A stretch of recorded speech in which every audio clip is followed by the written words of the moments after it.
விரல் சுவை உண்டு கனிந்த முதூரிய மெல்லிதழ் புலராமே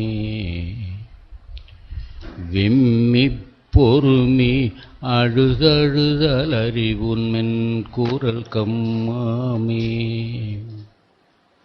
உருவமணிச் சிறு தொட்டிலுதைந்து நின் முன்பதம் நோவாமே ஒரு தாள் உந்தி எழுந்திரு கையும் ஒருங்கு பதித்து நிமிர்ந்து அருள் பொழி திருமுகம் அசைய அசைந்தி நிதாடுக செங்கீரை ஆதி வைத்தியநாதபுரி குகன் ஆடுக செங்கீரை. எல்லாம் வல்ல திருவருட்சக்தியின் துணையினாலே நகரேஷு காஞ்சி என்று புகழப்படுகின்ற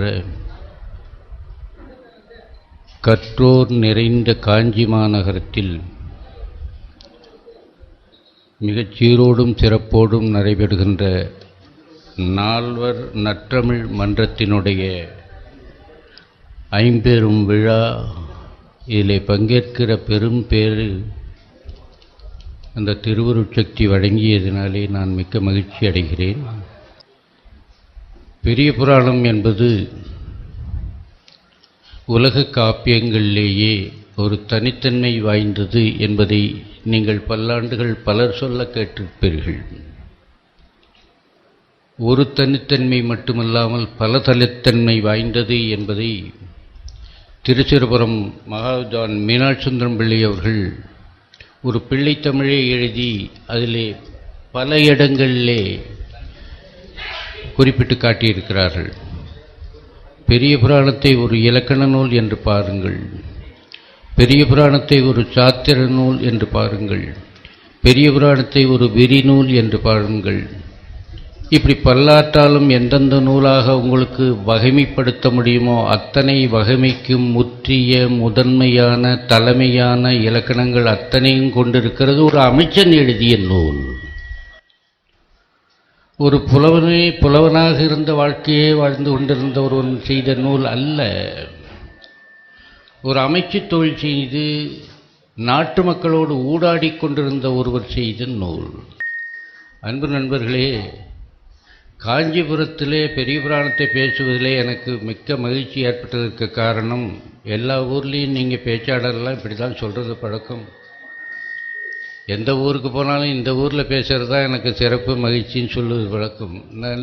நண்பர்களே, அப்படி அல்ல. எனக்கு பிரியமான ஒரு துறை தமிழிலே உண்டு. ஓலைச்சுவடிகளில் இருக்கிற நூல்களை எடுத்து பதிப்பிப்பது என்பதுதான் எனக்கு பிரியமான துறை.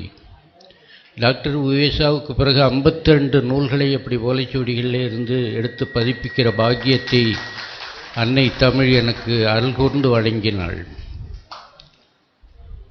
அப்படி வழங்குகின்ற பேற்றிலே எனக்கு ஒரு உண்மை தெரிந்தது. இந்த முதலாக ஓலையிலே இருந்து புத்தகத்தை படியெடுத்து அந்த எழுத்திலே எடுத்து அதற்கு பிறகு இப்பொழுதைய வடிவம் கொடுத்து அதை பாடல் வடிவமாக்கி அதை வெளியிடும்பொழுது எதுகை மோனைகளை வரிசைப்படுத்தி நெல்லை நிறுத்தி வடிவம் கொடுத்து அதற்கு அப்புறம் நிர்தாரணம் என்று சொல்லுகின்ற சொற்களை முடிவுக்கு கொண்டு வருதல் என்ற கடமையை தாண்டி ஒரு புத்தகத்தை வெளியிலே கொண்டு வருவது, நண்பர்களே, அது ஒரு பிரசவம் அல்ல, காந்தாரியை போன்ற 100 பிரசவ வலி உடையது. அந்த வலியை நான் 50 முறைக்கு மேலே சமாளித்திருக்கிறேன். அதுதான் உடம்பு இப்படி இருக்கு என்றால் அந்த வலியை இந்த காஞ்சிபுரத்தில் யாராவது பெற்றிருக்கிறார்களா? காஞ்சிபுரத்தினுடைய வரலாற்றை நாம் பார்க்க வேண்டும். பெரிய புராணம் என்று சொன்ன உடனே உங்களுக்கு ஆறுமுக நாவலரை ஏனோ நினைவுக்கு வரும். காரணம், 1852 ஆண்டிலே யாழ்ப்பாணத்தினுள்ளூர் ஆறுமுக நாவலர் அவர்கள்தான் மகாஞானி. அவர்கள்தான் 52ஆம் ஆண்டிலே உவேசா பிறப்பதற்கு 3 ஆண்டுகளுக்கு முன்னதாக பெரிய புராண வசனம் சூசகம் என்று நூல் வெளியிட்டார்கள். பெரிய புராணத்தினுடைய பாட்டுகளுக்கெல்லாம் வசன வடிவிலே வார்த்தைகளை கொடுத்து எல்லாரிடத்திலும் சேர வேண்டும் என்று நினைத்தார். அதற்கும் மேலாக இந்த காஞ்சிபுரத்து அறிஞர் ஒருவர் 1857ஆம் ஆண்டிலே முதலாக 859ஆம் ஆண்டிலே முதலாக மூலத்தை பெரிய புராண மூலத்தை வெளியிட்ட மண் இந்த காஞ்சிபுரம் மண்தான் என்பதை பெருமிதத்தோடு நீங்கள் நினைத்து பார்க்கணும். அப்படி செய்தவர் சபாபதி முதலியார். சபாபதி முதலியார் அவருடைய பதிப்புத்தான் தமிழகத்திலே வெளிவந்த பெரிய புராணத்தின் முதல் பதிப்பு. அது காஞ்சிபுரத்திலே இருந்து வெளிவந்தது. நீங்கள் உவேசாவுக்கு சிலை வைப்பது போல சபாபதி முதலியாருக்கு சிலை வைத்தால் இந்த நற்றமிழ் மன்றம் சரியான பாதையிலே நடந்து கொண்டிருக்கிறது என்பதாக நான் கருதுவேன். காரணம் அது மட்டுமல்ல, ஞானசம்பந்த சுவாமிகளுடைய திருமுறைகளை 62 வெளியிட்டவரும் சபாபதி முதலியார் அவர்கள்தான். அதுக்கப்புறம் சுந்தரர் திருமுறை முன்னதாக வந்து விடுகிறது. அதுக்கு பிறகு அப்பர் திருமுறையை வெளியிட்டவரும் சபாபதி முதலியார் அவர்கள்தான். இத்தனை தேவாரத்துக்கு மூல விதை கொடுத்த வேர்கள் இருந்த தலம் காஞ்சிபுரம் என்பதை வைத்துக் கொள்ளுங்கள். அப்படி பார்த்தால் ஒரு தமிழ் அன்பனுக்கு ஏகாம்பரத்தை விட இந்த அம்பரம்தான் சிறந்த அம்பரம் என்பதை நான் பெருமையோடு சொல்லிக் கொள்கிறேன். தமிழ் படித்தவர்களுக்கு, தமிழ் அறிஞர்களுக்கு, சமயம் படித்தவர்களுக்கு, சமய அறிஞர்களுக்கெல்லாம் ஒரு ராஜதானியாக நம்முடைய சபாபதி முதலியார் அவர்கள் விளங்கினார்கள். அதற்கும் முன்னதாக பதிப்பு என்பது எப்படி வரலாறு தொடங்கியது என்பதை நான் சொல்லணும். பெரிய புராணத்தில் ரொம்ப போனோம்னா அவர்களுக்கெல்லாம் இடைஞ்சல் வரும். அப்படி ஒன்றும் நான் பெரிய பொல்லாத கருத்தை சொல்கிறவனும் இல்லை. பதிப்பு என்பது எப்பொழுது தமிழிலே ஆரம்பித்தது? பதிப்பு என்றால் என்ன? நம்முடைய தாத்தாவுக்கு தாத்தாலாம் ஓலைச்சுவடியில் எழுதி தான் படித்தார்கள். இப்படி கண்டத்தில் வைத்து கொண்டு இப்படி வைத்து எழுதணும். அதில் சின்ன எழுத்து வேணும்னா இந்த நகத்தில் ஒரு தொலை போட்டுக்கணும். அந்த தொலைக்குள்ளே எழுத்தாணியினுடைய முனையை வச்சுக்கணும். வச்சுட்டு அந்த கண்டத்தை இப்படி ஆட்ட எழுத்து வரும். சின்ன சின்ன எழுத்தா. எறும்பு உட்கார்ற இடத்துல 8 எழுத்து உட்காரும். எறும்பு உட்கார்ற இடத்துல 8 எழுத்து உட்காரும். நம்ம எழுதுகிறோம் பாருங்க, அதுவும் பரீட்சைக்கு பக்கத்தரப்பணுங்கிறதுக்காக நம்ம எழுதுகிறான் பாருங்க. ஒரு எழுத்து ஒரு கலர் சோறு திங்குது. இவ்வளோ பெருசு. அப்போ தான் 10 பக்கம் எழுதினேன், 50 பக்கம் எழுதினேன்னு சொல்லலாம்ல. ஒரு வரிக்குள்ளே 1.5 பாட்டுகள் வரும். பாட்டை இப்படி போல மடக்கி எழுத மாட்டார்கள். ஒரு வரிக்குள்ளே 1.5 பாட்டு 2 பாட்டு வரும். ஒரு ஓலையினுடைய ஒரு பக்கத்தில் மட்டும் 7 முதல் 9 வரிகள் வரும் என்று சொன்னால் கிட்டத்தட்ட ஒரு 15 பாட்டுகள் வரை கூட ஒரு பக்கத்துக்குள்ளே நெருக்கி விடுவார்கள். இப்படியாக இவ்வளவு பெரிய கட்டு. இதுதான் ஓலைக்கட்டுன்னு பேர். அது எத்தாதையும் சேர்ந்ததுக்கு தான் சுவடின்னு பேர். ஒரு தாள் மட்டும் உள்ளதுக்கு ஏடுன்னு பேர். அது ஒரு கலைச்சொல் அகராதியே இருக்கிறது. இத்தனை சிரமங்களையும் பட்டு தமிழுக்காக, சைவத்துக்காக பாடுபட்டவர் இங்கே 2 பேர் இருந்திருக்கிறார்கள்.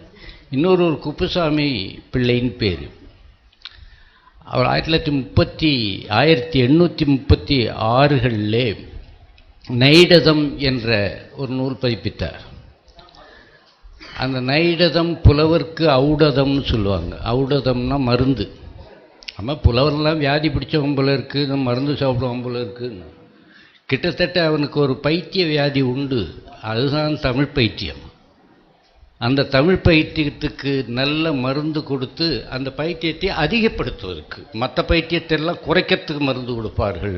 இது அதிகப்படுத்துவதற்கு அது ஒரு காமநூல் என்ற ஒரு கருப்பு புள்ளியும் அதற்கு உண்டு என்றாலும் அதையெல்லாம் நிவர்த்தி பண்ணிய சபாபதி முதலியாருக்கு வணக்கத்தை இந்த நேரத்தில் உங்கள் முன்னே தெரிவித்து கொண்டு பெரிய புராணத்தை பற்றி ஒரு செய்தி சொல்ல விரும்புகிறேன். நம்பியாண்டார் நம்பிகள் நம்முடைய திருமுறைகளை எல்லாம் பன்முறையிலே தொகுத்து திருமுறைகள் ஆக்கி கொடுத்தார். இப்பொழுது இருக்கிற தேவார பதிப்புகள் பெரும்பாலும் பன்முறை பதிப்புகள். திருப்பனந்தாள் காசி மடத்தில் மட்டும்தான் பன்முறை பதிப்பு வெளியிடுவது இல்லை, அவர்கள் தலைமுறை பதிப்பு வெளியிடுகிறார்கள். அது காரணம்னா, இப்போ கோயில் சிதம்பரம் என்று போனால் அந்த சிதம்பரத்தினுடைய பதிகங்கள் மூவர் பாடியது ஒரு இடத்திலேயே வரும். யாத்திரை போகின்றவர்களுக்கு அது பயன் உள்ளதாக இருக்கும் என்பதனால இப்படி வெளியிடுகிறார்கள். இதையெல்லாம் தாண்டி சேக்கிழாரிடத்திலே ஒரு ருசிகரமான தகவல் உண்டு. பாடியவாறு அட்டவணை சேக்கிழாரிடத்திலிருந்து தான் எடுக்க வேண்டும். இந்த பதிகத்துக்கு பிறகு இந்த பதிகம் பண்ண, இதில் அற்புதமான ஒரு பெரிய ஆராய்ச்சி இருக்குது. பிஹெச்டி செய்கிறவன்லாம் இதை செய்யறதில்ல, அவன் என்னமோ பச்சடி செய்கிறாப்பில் பிஹெச்டியை செய்கிறானே தவிர இவ்வளோ மெனக்கிடறதுக்கு அவனுக்கு மனசில் துணிச்சல் இல்லை. ஒரே ஊருக்கு 2 பதிகம் பாடியிருப்பார். எந்த பதிகத்துக்கு அப்புறம் எந்த பதிகம் பாடினார், அந்த ஊருக்கு அந்த நாயன்மார் அந்த ஆச்சாரியன் 2 முறை வந்திருப்பார்.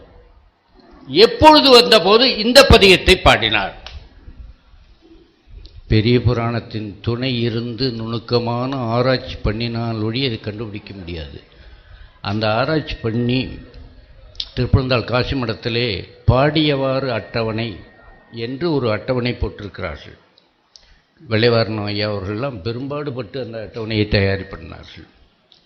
இப்படி எந்த கோணத்திலே பார்த்தாலும் நாடிய வெறிநூல் சொற்றிடு திருநாள் நன்னூலாசிரியன் நகு பாயிரம் முதல் விரிவுரை செய்ததால் நவில் உரையாசிரியன் போதகாசிரியன் ஞானாசிரியன் என்று பல வகை ஆசிரியராகவும் இருந்த ஒரே ஒரு சேக்கிழார்.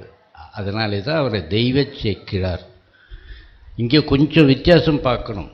திருவள்ளுவர் பெரியவரா, திருவள்ளுவரை நான் கொண்டாடுவதா, சேக்கிழாரை நான் அதிகமாக கொண்டாடுவதா என்று ஒரு பயங்கரமான கேள்வியை வினாவை எழுப்பிக் கொள்ளுங்கள். இன்றைக்கி ராத்திரி பூரா தூக்கம் வராது, அதுக்கு வேணால் இந்த வினாவை வச்சு கொள்ளலாம். முன்னோர்கள் மூத்தோர்கள் பெரியவர்கள் சான்றோர்கள் ஆன்றோர்கள்லாம் என்ன அடைமொழி கொடுத்தார்கள் என்று பார்க்க வேண்டும். திருவள்ளுவனுக்கு தெய்வ புலமை திருவள்ளுவனார். சேக்கிழாருக்கு அடைமொழி கொடுக்கும்போது புலமையை விட்டாங்க, தெய்வ சேக்கிழார். இந்த 2 பட்டங்களிலே எந்த பட்டம் ஆழமானது அழுத்தமானதுன்னு பாருங்க. சமய ரீதியான நல்வழி காட்டிய காரணத்தினாலே சேக்கிழாரை தெய்வமாகவே கொண்டாடுகிறோம். தெய்வ புலமை அல்ல, அவர் மனிதர் அல்ல, குன்றத்தூரிலே பிறந்தவர் அல்ல, குன்றத்தூருக்கு சொந்தமானவரும் கூட அல்ல, அவர் உலகத்துக்கு சொந்தமானவர். அவருடைய தொடக்கம் உலகம், அவருடைய சிந்தனையின் முடிவும் உலகம், அவருடைய இடைப்பட்ட சிந்தனைகள் எல்லாம் உலகம். வெறும் சமய வாழ்வு மட்டுமல்ல, சமுதாய வாழ்வு, வாழ்வியலினுடைய அனைத்து கூறுகளையும் சிந்தித்து பெருமகன் ஆகையினாலே, இதை இறையருள் கூட்ட செய்தவர் ஆகையினாலே அவரை தெய்வ சேக்கிழார் என்று சொல்கிறோம். மனித வாழ்க்கைக்கு வழிகாட்டியிலே வள்ளுவனுக்கு இணையான ஒருவர் உலக கவிஞரிலே கிடையாது. ஆகையினாலே அவருடைய புலமையை மட்டும் தனித்தெடுத்து, அது மனித புலமை அல்ல, மனிதனால் இத்தகைய நுண்மான் நுழை புலத்தை உண்டாக்கி கொள்ள முடியாது, தெய்வம் கொடுத்த புலமையாகத்தான் அது இருக்க வேண்டும் என்பதனாலே திருவள்ளுவருடைய அடைமொழியாக தெய்வ புலமை திருவள்ளுவர் என்று சொல்லுகிறோம். இந்த 2 வகையிலே அந்த 2 பெருமக்களையும் இணைத்து பார்க்கணும். பக்தி இலக்கியங்களை பற்றி பேசும்போது நடுவில் என்ன திருவள்ளுவரை பற்றி பேச்சு கேட்கலாம். சைவ சமயத்தினுடைய சித்தாந்தங்களுக்கும் சைவ சமயத்தினுடைய வழிபாட்டு நெறிகளுக்கும் முதல் பிள்ளையார் சுழி போட்டதும் அத்தனை சாத்திரங்களுக்கும் மூலமாக இருப்பதும் திருக்குறள் மட்டும்தான் என்பதை உணர்ந்து கொண்டால்தான் இந்த உண்மை உங்களுக்கு புரியும். அதுக்காக நாத்திகர்கள் என்ன பண்ணுகிறார்கள்னா, கடவுள் வாழ்த்தை அவர் எழுதவே இல்லைன்னா, இப்படி ஒரு குண்டு. கடவுள் வாழ்த்தை அவர் எழுதலைன்னு அவங்க அப்பெல்லாம் வந்து எழுதலாம், கடவுள் வாழ்த்தை அவர் எழுதலைன்னு. ஏன்னா சைவ சித்தாந்தப்படி நாம் சென்று, இந்த ஆத்மா சென்று அடைய வேண்டிய இடம் பெருமானுடைய திருவடி. திருவடி சேர்தலுக்குத்தான் இந்த ஆத்மா பாடுபட்டு கொண்டிருக்கிறது.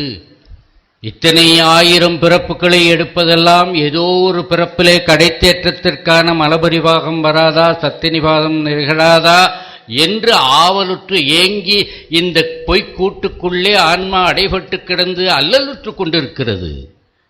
எப்ப விடு விடு, அதான் வீடு. விடு விடு என்று கத்திக்கொண்டு இருக்கிறது. எங்க போகணும்பா? திருவடிக்கு போகணும். 7 பாட்டிலே அதை நினைவுபடுத்தி சொன்னது கடவுள் வாழ்த்து.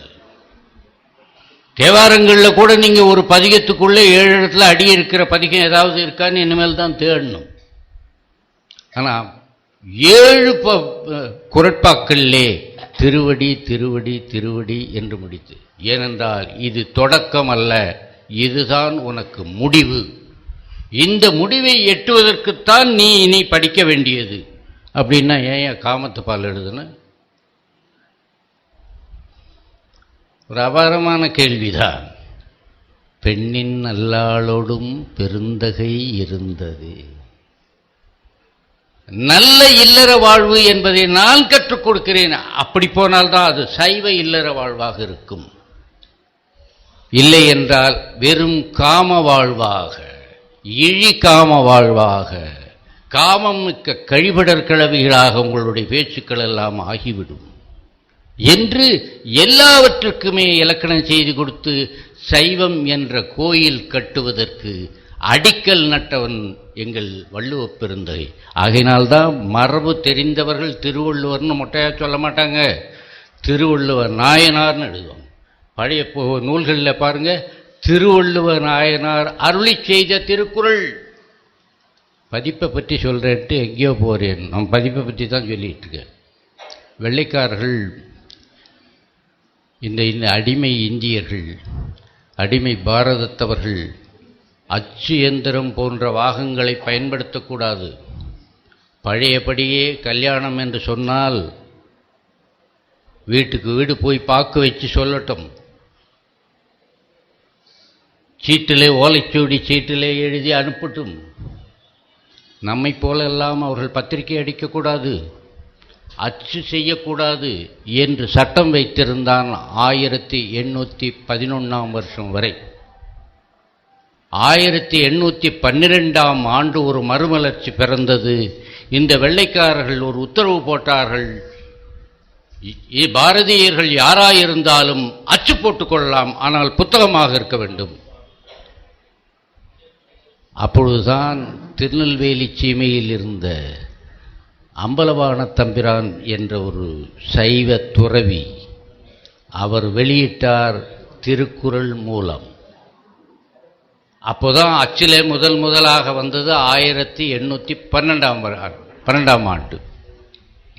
அதுக்கு பிறகு அவரே நாலடியாரையும் நீதிநெறி விளக்கத்தை வெளியிட்டார். இந்த நீதிநெறி விளக்கத்தை கொஞ்சம் தகராறு பண்ணுவாங்க, வெளியிட்டாருமாங்க இல்லைம்பாங்க, எப்படி வேணாலும் சொல்லுங்க, நான் இருக்குன்னு தான் சொல்லுவேன். என்றால் அதற்கு பிறகு 13 இது அச்சு வரலன்னு சொன்னால் ரிவர்ஸ் என்பவர் இதை ஒரு மொழிபெயர்ப்பு பண்ணியிருக்க முடியாது. 12ஆம் ஆண்டு கடைசியிலேயே ஒரு வெள்ளைக்கார துரை நீதி விளக்கத்தை ஆங்கிலத்திலே மொழிபெயர்த்தார். அந்த புத்தகத்தை தான் மகாத்மா காந்திஜி தென்னாப்பிரிக்காவில் இருந்தபொழுது படித்துவிட்டு தமிழ் எழுத கற்றுக்கொண்டு தமிழிலேயே நீரிற் குமிழி இளமை என்று எழுதி கீழே மோகன்தாஸ் கரம்சந்த் காந்தி என்று தமிழிலேயே கையொப்பமிட்டார். பொம்மை போடுறாப்புல தான், நம்ம எழுதுறது என்ன எழுத்துன்னு அவருக்கு தெரியாது. இப்படி பொம்மை போட்டால் என் பேர் வரும், அப்படி போட்டு எழுதினார். அதுக்கு பிறகு தென்னாப்பிரிக்காவை விட்டு மகாத்மா காந்திஜி அவர்கள் தமிழகத்துக்கு வருகிறார்கள், இந்தியத்துக்கு பாரதத்துக்கு திரும்பி வருகிறார்கள். வரும்பொழுது ஆட்டோகிராஃப் கொண்டு வந்து கொடுக்கிறார்கள், நினைவு கையெழுத்து சுவடி. அப்படி கொண்டு வந்து கொடுக்கும்போது அதுக்குள்ள நல்லா பழகிட்டாரு. என்ன பாட்டு தெரியுமா? தம்மின் மெலியாரை நோக்கி தமதுடைமை அம்மா பெரிதென்றாகம் மகிழ்க, தம்மினும் கற்றாரை நோக்கி கருத்தழிக, கற்றையெல்லாம் எற்றே இவர்க்கு நாம் என்று. உலக சரித்திரத்தில் எந்த ஒரு கவிஞனும் இப்படி ஒரு தத்துவத்தை சொன்னதில்லை என்பது காந்திஜியினுடைய கணக்கு. இது ஒரு சைவ தத்துவம். ஆணவம் அடங்க அடங்க, தன்முனைப்பு அடங்க அடங்க, மனிதன் என்ன பண்ணுவான்னா பணத்தை பார்த்து பயப்பட மாட்டான், பணத்தை துச்சமாக மதிப்பான். நான் தர்மகர்த்தா, கடவுள் என்னிடத்தில் இந்த பணத்தை கொடுத்திருக்கிறார், நான் 6 வகைக்கு செலவு பண்ண முடியும் திருவள்ளுவன் சொல்லுகிறார். தென்புலத்தார் முதல்ல பிதிர் கர்மாக்களை செய்யுங்கள், இறந்து போன தாய் தந்தையர் பெற்றோர்களுக்கு பெரியோர்களுக்கு மூத்தோர்களுக்கு தாத்தாக்களுக்கு அவர்களுக்கு செய்ய வேண்டியதை செய்யுங்கள். தென்புலத்தார் தெய்வம் கோயிலுக்கு ஒரு பங்கு எடுத்து வைத்து விடுங்கள், இல்லைன்னா நால்வர் பணிமன்றத்துக்கு ஒரு பங்கு எடுத்து வைத்து விடுங்கள். தென்புலத்தார் தெய்வம் விருந்தாளிகள் வந்தால் சாப்பிட்டு வந்து ஒரு என்ன பழமொழியோ தெரியாது, நல்லது சொல்லும்போது கெட்டதையும் சொல்ல வேண்டியிருக்கு. காஞ்சிபுரத்து ஓசகாரம்னு ஒரு பேர் எங்கள் ஊரில் சொல்லுவாங்க. அதாவது சாப்பிட்டு வந்துட்டியான்னு கேட்பாங்களாம் காஞ்சிபுரத்துக்காரங்க. நீங்கள் அப்படி ஒரு ஆளை கூட நான் பார்த்ததில்லை. ஏன்னா நான் காஞ்சிபுரத்து பக்கத்துலேயே 3 ஆண்டுகள் இருந்திருக்கேன்.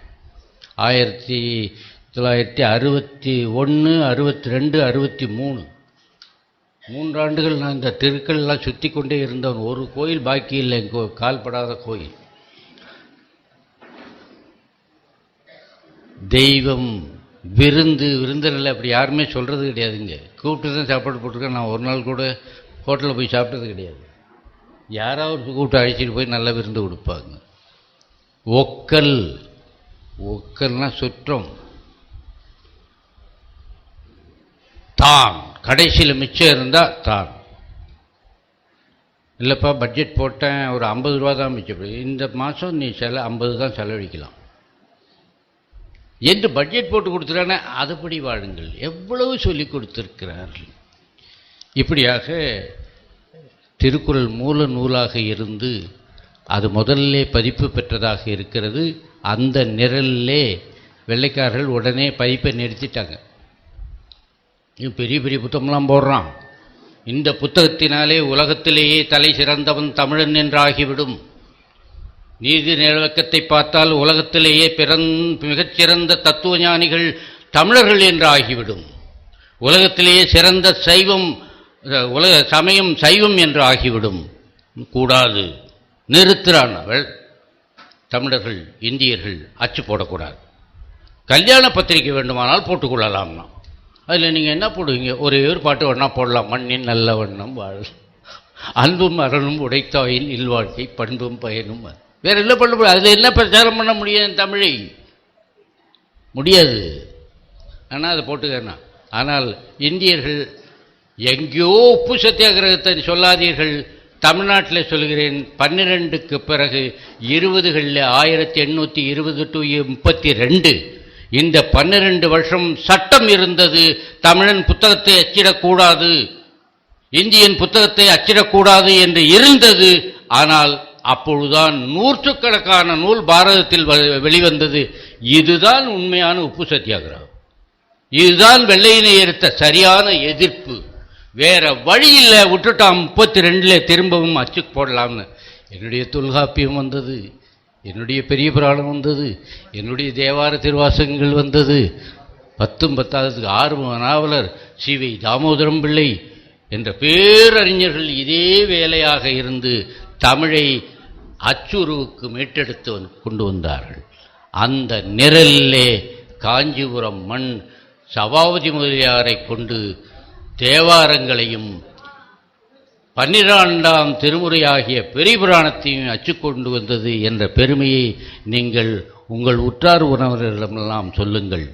நாங்கள் சைவம் காத்த ஊரை சார்ந்தவர்கள், நாங்கள் சைவத்துக்காக அச்சிட்டு கொடுத்த முதல் பிரதிக்காரர்கள் என்று சொல்லுங்கள் என்று உங்களை வேண்டிக் கொண்டு பெரிய புராணத்திலிருந்து சில செய்திகளை பார்க்கலாம். நாம் திருமுறைகளை இப்பொழுது அச்சிலே கொண்டு வந்தோம் என்பதற்காக மட்டும் பெருமைப்பட்டுக் கொள்ளாதீர்கள். அது மட்டும் பெருமை அல்ல நமக்கு. இன்னொன்று செய்தோம், ஆனால் மறைந்து விட்டது. எந்த நூற்றாண்டிலே நம்முடைய திருமுறைகள் கிடைத்தது? ராஜராஜ சோழன் காலத்தில் கிடைத்தது. வந்த உடனே திருப்பியும் 10 பிரதி 15 பிரதி எடுத்தோமா? இல்லை. ஒரு புரவலன் தோன்றினான்.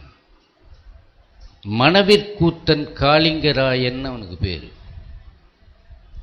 நல்ல நினப்பு வச்சுக்க, சோழ சாம்ராஜ்யத்திலே ஒரு முக்கியமான அதிகாரியாக இருந்தவன் மணவில் கூத்தன் காளிங்கராயன் பேரு, படைத்தளபதி. அவன் என்ன பண்ணான்னா, கிடைத்த தேவார பாடல் பூராவையும் செப்பேட்டிலே எடுத்து செப்பிலே பதித்தான். அந்த செப்புச்சுவடி இப்பொழுது கிடைக்கவில்லை. அதைத்தான் சேக்கிழார் பின்பற்றினார். சேக்கிழார் பெரிய புராணம் எழுதுறதுக்கு பல வகைகளை முயன்றார். ஒன்று மணவிற்குத்தனுடைய படி, இரண்டாவது ஊருக்காக போனார். நாயன்மார்கள் வாழ்ந்த ஊர்களெல்லாம் போனார், பெரியவர்களை எல்லாம் கேட்டார். போல ஊருக்கு போய் ஒரு கள ஆய்வு பண்ணித்தான் இந்த நூலை கொண்டு வந்திருக்கிறார். அவர் உழைத்த உழைப்பு அதிகம். அந்த உழைப்பு மன்னர் காலத்தில் நிகழ்ந்ததினாலே அவருக்கு கிடைத்த மரியாதையும் அதற்கு சமமாக இருந்தது, குறைவில்லாமல் இருந்தது. எனவே நூல் வாழ்கிறது. இப்போ நான் ஒரு நூல் எழுதுனா, இவன் எழுதி பல ஆயிரம் ரூபாய் சம்பாதிச்சிருவான் போல இருக்கேன்னு பொறாமையோடு பார்த்தான்னு வச்சிங்க, நூலும் விற்காது, நானும் உருப்பட மாட்டேன், நினச்சவனும் உருப்பட மாட்டான். எழுதின உடனேயே ஒரு அரசாட்சியினுடைய பெரிய மரியாதை கிடைத்தது. இது அதிசயமான நூல் என்பதற்கு நான் சொல்லுகின்ற 2 காரணங்களை மட்டும் குறித்துக் கொள்ளுங்கள். இன்னும் 3 நிமிஷம் எனக்கு. ஒன்று, பெரிய புராணத்துக்கு ஒரு காப்பியத் தலைவன் இருக்க வேண்டும். ரொம்ப சுலபம் ஒப்பாறு மிக்காறுமற்ற ராமனை வைத்து காவியம் பாடுவது. ரொம்ப சுலபம் கோவலன் ஒரு தனவணிகன், அவனையும் கற்புக்கரசியாக அவன் மனைவியும் ஒரு உருவமாக ஆக்கி வைத்து காவியம் செய்வது. ஒரு வெறும் துறவு அரசி, அன்னதானத்தில் உச்சமானவள் மணிமேகலை, அவளை வைத்து காவியம் செய்வதும் சுலபம். ஆனால் 63 பேர், அத்தனை பேரும் வேற வேற இனம், வேற வேற குலம், ஆனால் ஒரே ஒரு இடத்துல தான் ஒற்றுமைப்படுகிறார்கள். சிவபக்தி என்ற ஒன்றில் மட்டுமே ஒற்றுமைப்பட்ட பல திறத்து மக்களையும் ஒரு காவியத்திலே கொண்டு வந்து அடக்கி காப்பியம் செய்வது உலக சரித்திரத்திலேயே சேக்கிழார் ஒருவருக்குத்தான் சாத்தியப்பட்டது. வேறு யாரும் இனி முயற்சி செய்தாலும் நடக்காது. ஒன்று. இரண்டாவது, காப்பியத்தினுடைய தன்மை பக்தி மட்டும் என்று இல்லாமல் நம்முடைய வாழ்வியல் பயணத்தையும் ஒன்றாக வைத்தது. சுவாமி என்ன அடி எடுத்து கொடுத்தார் சுந்தரமூர்த்திகளுக்கு? தில்லை வாழந்தனர்தம் அடியார்க்கும் அடியேன். ஏன்கிட்ட விடுங்க, அடுத்த வரி எழுதுது. நானும் கவிதை எழுத தெரியும்னு ஏற்கனவே ஒருத்தர் சொல்லியிருக்காரு. திருஞான சம்பந்தர் அடியார்க்கும் அடியேன். அவுட்ரைட் கரெக்டாக சரியாக வந்துடுச்சு எனக்கு. ஏன் தெளிவாக அந்த சொன்னீங்களே, ஆச்சாரிய பெருமக்கள் முதல் ஆச்சாரியர் யார்? ஞானசம்பந்தர் தானே, அவர் தானே முதல்ல சொல்லணும். நான் தானே சரியாக சொல்லியிருக்கேன். சேக்கிழாவில் உனக்கு எவ்வளவு கொழுப்புடா நீ அந்த வரிசையை மாத்திரன்னு கேட்பீங்க மனசுக்குள்ள. ஆனால் அடுத்த வரி என்ன சொன்னார் பாருங்க. திருநீல கண்டத்து குயவனார்க்கடியேன். ஒரு சாமானிய மனிதனை பற்றி பேசுகிறார். ஆச்சாரியர்கள்லாம் பின்ன எங்கேயோ போறாங்க. திருஞானசம்பந்தர் எங்கேயோ. நல்ல வேளை திருஞானசம்பந்தருக்கு முன்ன திருநாவுக்கரசர் வச்சார். நான் இப்போ சுந்தரமூர்த்தி சாமியோட பேசிகிட்டு இருக்கேன், சேக்கிழார் தெரியல. சுந்தரமூர்த்தி சாமியில் இது திருநாவுக்கரசர் முன்னாடி வச்சார். காரணம் என்னென்னால், முதலாக தேவாரம் என்ற பதிக அமைப்பை பாடியது காரைக்கால் அம்மையார். முதலாக தேவாரம் பாடியது திருநாவுக்கரசர் சாமி. முதல் பதிகம் என்று சொன்னால் கால வரிசைப்படியாக கூற்றாயினவாறு என்ற பதிகம்தான் முதல் பதிகம். மனசில் வாங்கிட்டு தான் சுந்தரமூர்த்தி சுவாமிகள் திருநாவுக்கரசருக்கு பிறகு திருஞான சம்பந்தரை கொண்டு வந்து வைக்கிறார். இப்படி முறைவிப்புக்களால் காரணகாரியங்களோடு வைத்து மக்களை முன்னோக்கி ஒரு சைவன் வெல்ல வேண்டியது என்பது காமத்தை வெல்ல வேண்டும். இதுதான் சேக்கிழாருடைய முதல் கருதுகோள் அறிவிப்பு. இதுதான் சுந்தரமூர்த்தி சுவாமிகளுடைய முதல் கருதுகோள் அறிவிப்பு என்பதாக பல தத்துவ கூறுகள் அமைய சுந்தரமூர்த்தி சுவாமிகளை முன்னிலைப்படுத்தி எடைப்படுத்தி கடையிலேயும் கொண்டு வந்து அவரை மோட்சத்துக்கு அனுப்பி இம்மை மறுமை பயன்களெல்லாம் பெற்றவர்கள், ஆச்சாரிய நிலையிலே உள்ளவர்கள், எந்த சோதனையும் இல்லாதவர்கள். இப்போ சோதனை செய்தார்னு சொல்லிடாதீங்க. சிறு தொண்டரை இறைவன் சோதித்தார். பெரிய புராணப்படியாக சரியாக சொல்ல வேண்டிய வார்த்தை, அவருடைய திறனை உலகுக்கு அறிவிப்பதற்காக அப்படின்னு சொல்லும். உலகுக்கு உணர்த்துவான் வேண்டிய நிகழ்ச்சியை நடத்தி காட்டுகிறார். இதை போல சொன்னால் அது ஏற்கனவே என்கிட்ட சொல்லி வச்சா நான் கூட அந்த வேலை பண்ணுவேன். சொல்லலையே, எதையும் சொல்லாமல்ல வந்து செய்கிறார். ஆக அப்படிப்பட்ட ஒரு அற்புத நுணுக்கங்கள், ஆயிரம் நுணுக்கங்கள் வந்தது. இவ்வளவு நுணுக்கத்தையும் வெளிப்படுத்திய முதல் பதிப்பாசிரியருக்கு என்னுடைய வணக்கங்கள். இவ்வளவு நுணுக்கங்கள் அதில் இருக்கிறது என்று முழுக்க வெளிப்படுத்திய இன்னொருவர் உண்டு. அவர்தான் சி.கே. சுப்பிரமணிய முதலியார். அவர்களுக்கும் நாம் வணக்கம் செலுத்த ஒவ்வொரு சேக்கிழார் விழாவிலையும் இந்த முதலையும் இந்த கடைசியையும் இணைத்து நடுவிலே சேக்கிழாரை வைத்துத்தான் நாம் வழிபாடு செய்ய வேண்டும் என்பதாக கூறி, வாய்ப்பிருந்தால் இறுதியிலே ஏதாவது செய்திகள் சொல்லலாம் என்று கருதுகிறேன்.